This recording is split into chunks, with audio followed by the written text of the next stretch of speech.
Projekt iz oblasti obrazovanja odraslih će predstaviti moja koleginica Jelena Kajganović, nakon čega ćemo se odgovoriti na sva pitanja koje se odnose za ovu konkretnu vrstu projekata, a nakon toga ćemo preći na stručno obrazovanje i obuke, pa ćemo onda posebno i o tim projektima. Jelena, izvoli. Dobar dan. Evo ja imam ovu nezahvalnu ulogu govornika posle ručka, ali eto, trudit ću se da budem koncizna i da vam informacije budu od koristi. Ja vam danas, dakle, govorim o projektima mobilnosti u oblasti obrazovanja odraslih. Koliko sam shvatila, uglavnom su ovde škole, ali svakako će biti korisno da čujete ponovljeno još jednom ono što je sve koleginica objasnila o školama, zato što je dosta stvari slično, sa nekim sitnim razlikama i na kraju ćemo pričati o kriterijumima ocenjivanja prijava, što verujem da je svima interesantno i da malo objasnim ono što neki od vas su okarakterisali kao zastrašujuće, da ta aplikacija deluje zastrašujuće, nije toliko strašno. Dakle, principi na kojima se zasniva obrazovanje odraslih se i na nacionalnom i na evropskom nivou zasnivaju na sličnim stvarima, celoživotno učenje, jednake mogućnosti, ravnopravno vrednovanje i prepoznavanje ishoda obrazovanja i tako dalje. Kao jedan projekti mobilnosti pre svega imaju za cilj sticanje iskustva i podizanje kompetencije edukatora u ovoj oblasti i krajnji cilj je da obrazovanje odraslih postane dostupnije i da se poboljšaju veštine građana širom Evrope. Možete vidjeti na slajdu i koliko, ponovljeno još jednom, koliko nosi u ovom konkursu novca ova konkretno mobilnost. Ono što je važno da se razume kod ovih projekata je ko sve može da konkuriše. Dakle, kod škola je prilično jasno, ovde je malčice komplikovanije. To su, dakle, sve javne ili privatne organizacije aktivne na polju obrazovanja odraslih za projekte koji se ne bave stručnim obrazovanjem u skladu sa tekstom nacionalnog poziva.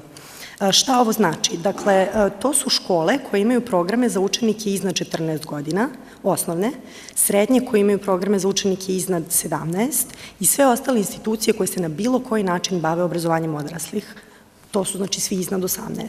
Mi smo ovde naveli neke od primera, sad žao mi je što vi s ove strane ne možete da vidite, ali ovo, dakle, nije lista svih institucija koje u ovo spadaju, ali eto, naveli smo samo neke primere, čisto da biste imali neku ideju o tome ko oni mogu biti. Dakle, agencije za zapošljavanje, centri za učenje stranih jezika, kulturno-obrazovni centri i tako dalje. Kao što smo već napomenuli, učesnici mobilnosti su pojedinci dok se prijavljuju organizacije. Kod ovih projekata mobilnosti to su edukatori u oblasti obrazovanja odraslih koji su u radnom odnosu sa organizacijom aplikantom i svi zaposleni zaduženi za strateški razvoj organizacije. Dakle, samo još jedan, pojedinci se ne prijavljuju, već organizacije. Što se tiče prijavljivanja, to je ono oko čega ste imali isto najviše pitanja. Dakle, uloga organizacija, svih organizacija iz Srbije u ovom konkursnom roku je dvojaka. Dakle, oni su podnosioci prijave i pošiljaoci na mobilnost. Dakle, oni mogu samo da šalju, ne mogu primati na mobilnost nikako. I oni podnose prijavu nama, Fondaciji Tempus, od koje dobijaju sva sredstva.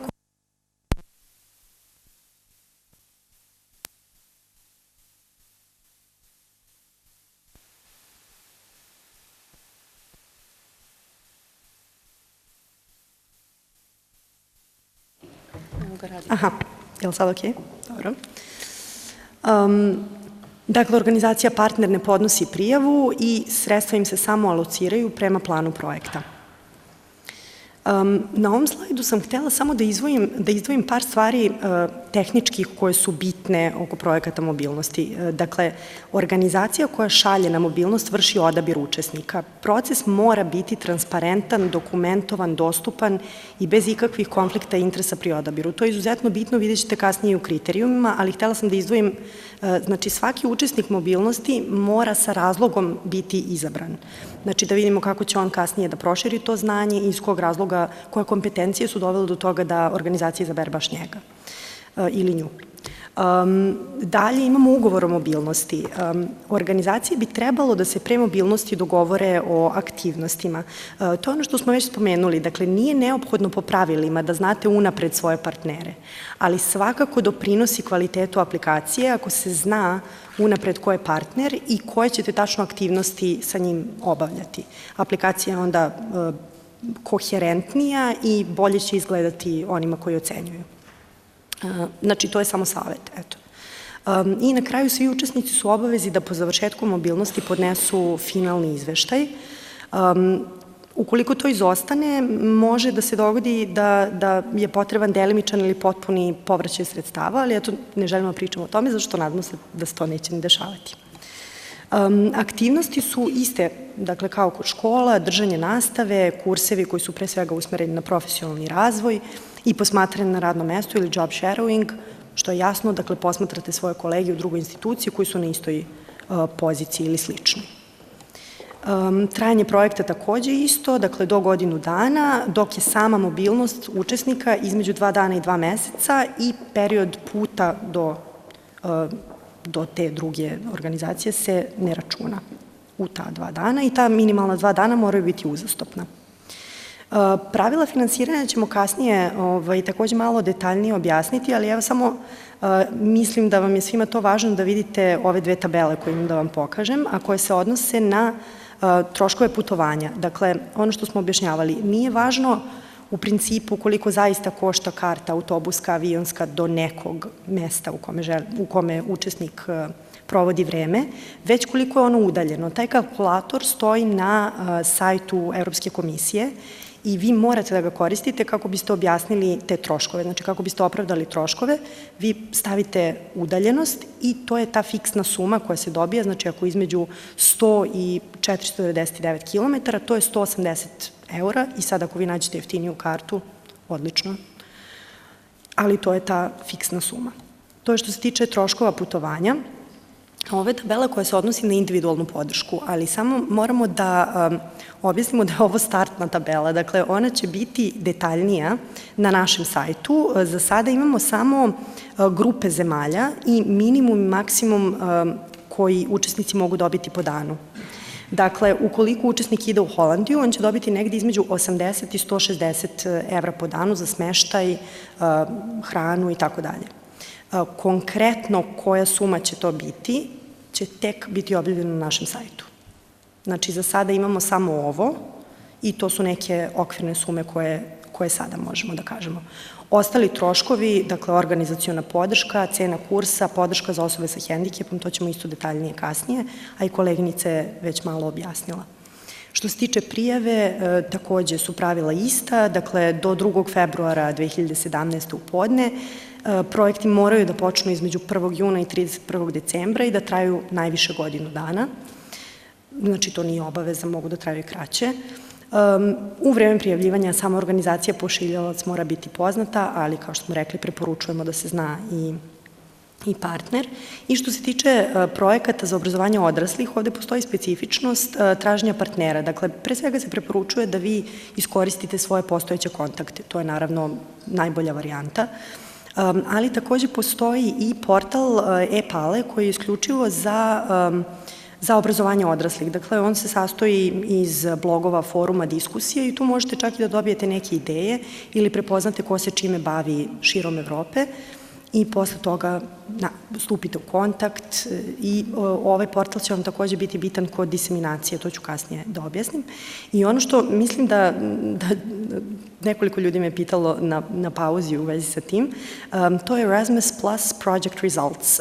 To je deo, dakle, postojeće taj link na našem sajtu takođe i verujem da će to biti dosta korisno, zato što ukoliko na tom delu sajta ukucate ključnu reč, oni će vam izbaciti sve primere uspešnih projekata, dobrih praksi i tu možete vidjeti čime su se do sada bavile vaše kolege širom Evrope. Tako da to će biti jedan od korisnih linkova koje ćete imati na sajtu i postoji nešto tako. Dakle, ne postoji aplikacija, ali postoji kratak opis projekta i odatle možete dobiti eventualno neke ideje. To važi za sve, ne samo za odrasle.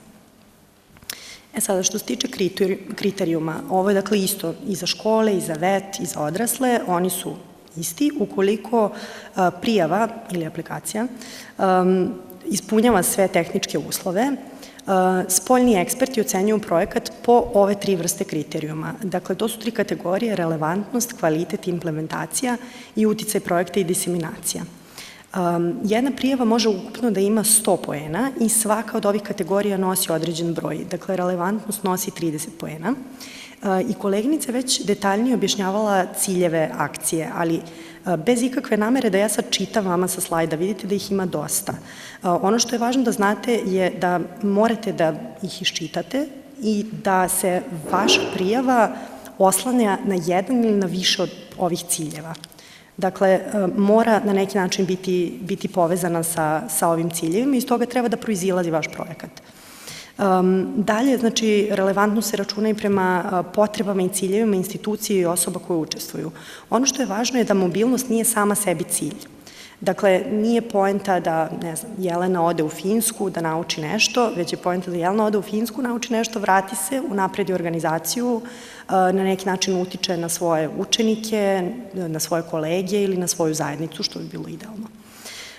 Dalje, u kojoj meri je predlog pogodan za dobijanje kvalitetnih ishoda učenja učesnika, to takođe proizilazi iz ovog prethodnog, dakle šta su potrebe vaše organizacije ili škole, i jačanje kapaciteta i međunarodnog delokruga organizacija koje učestvuju, to je takođe jasno, dakle sve se radi u cilju jačanja kapaciteta škole ili organizacije. Sledeća kategorija dela ovako malo zastrašujuće, zato što ima dosta ovih stavki, ali evo proći ćemo polako kroz njih. Dakle, kvalitet projekta i implementacija nosi 40 poena. Ono što je ovde važno da znate je da se ništa ne podrazumeva. Dakle, svaka aktivnost koju želite da obavite, sve što mislite da je relevantno, treba da se nađe u toj prijavi. Jasnoća, kompletnost i kvalitet svih faza predloga projekta znači da morate da imate realističan i dobar vremenski okvir u kojem planirate projekat.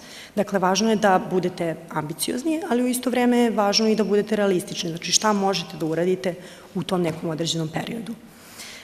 Dalje imamo sklad između ciljeva projekta i predloženih aktivnosti. To je takođe prilično jasno. Znači, ciljevi projekta moraju da budu komplementarni sa aktivnostima. One moraju da proizilaze iz ciljeva. Projekat mora biti koherentan i kada neko čita mora da vidi da to sve zajedno ide jedno sa drugim. Znači, prostim rečnikom rečeno. Kvalitet Evropskog razvojnog plana institucije koleginica već objašnjavala.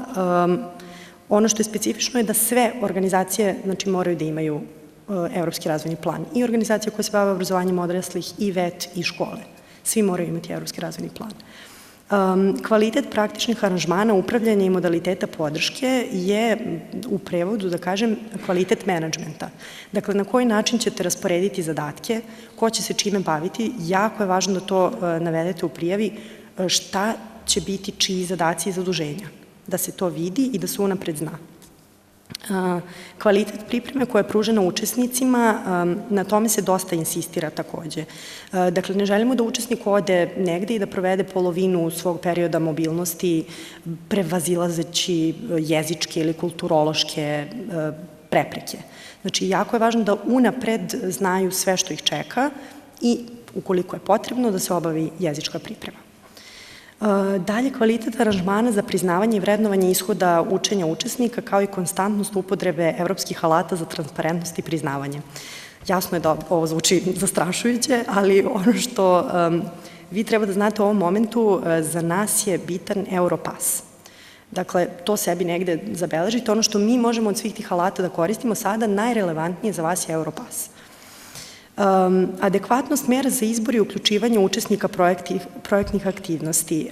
To smo već pominjali. Dakle, proces mora da bude transparentan, sve mora da bude lepo objašnjeno iz kog razloga su izabrani ti učesnici da idu na mobilnost. I ukoliko je moguće, kvalitet saradnje i komunikacije sa partnerskom organizacijom. Dakle, ukoliko unapred znate, što smo preporučili već par puta, bitno da se vidi na koji način ćete da komunicirate i na koji način ste raspodelili dužnosti i kako će mobilnost ići, šta su očekivani ishodi učenja i tako dalje. I na kraju, uticaj projekta i širenje rezultata. Kao što ste videli, koleginica iz Italije je to izuzetno naglasila, pretpostavljam zato što mnogi zaborave da stave taj deo. Ajde, ne zaborave ili ne razviju dovoljno taj deo. Izuzetno je važno da se vidi kvalitet mera za vrednovanje rezultata projekta. Dakle, kada je sve gotovo, na koji način su podignute kompetencije učesnika mobilnosti, ali i na koji način je on uticao na svoje kolege, na učenike, na lokalnom, regionalnom, nacionalnom ili evropskom nivou. Znači, nije važno da ima sve ove elemente. Ukoliko ne možete da utičete na evropskom nivou, jednostavno ne možete. Nemojte onda to ni obećavati u prijavi. Ali, ukoliko je moguće, objasnite do detalja sve aktivnosti i diseminacije koje će se dogoditi po završetku mobilnosti. I na kraju, adekvatnost i kvalitet mera usmerenih na širenje rezultata projekta.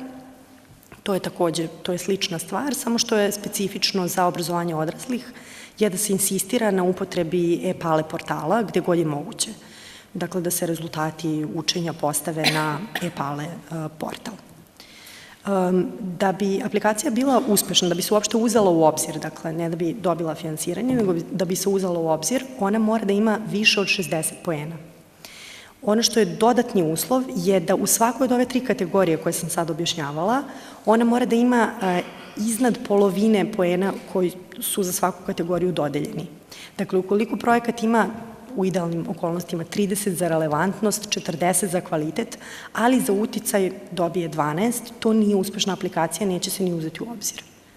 Znači, iako ima 82 boda, iako to zvuči odlično i verovatno odlično u nekim aspektima, nije do kraja i nije uspešna aplikacija. To bi bilo to što se tiče ovog dela. Ukoliko imate neke pitanja, pretpostavljam da imate. Ja sam tu i ukoliko se neče kasnije setiti, imate naše kontakt detalje. Izvolite, dakle, na mobilnost mogu opet da idu oni koji se bave obrazovanjem odraslih, ali ne polaznici. Znači, ne oni koji su polaznici u oblasti obrazovanja odraslih koji prolaze kroz obuku, već ljudi koji pružaju obuku. To nam je negde važno da razgraničimo. Izvolite, ako imate pitanja za obrazovanje odraslih.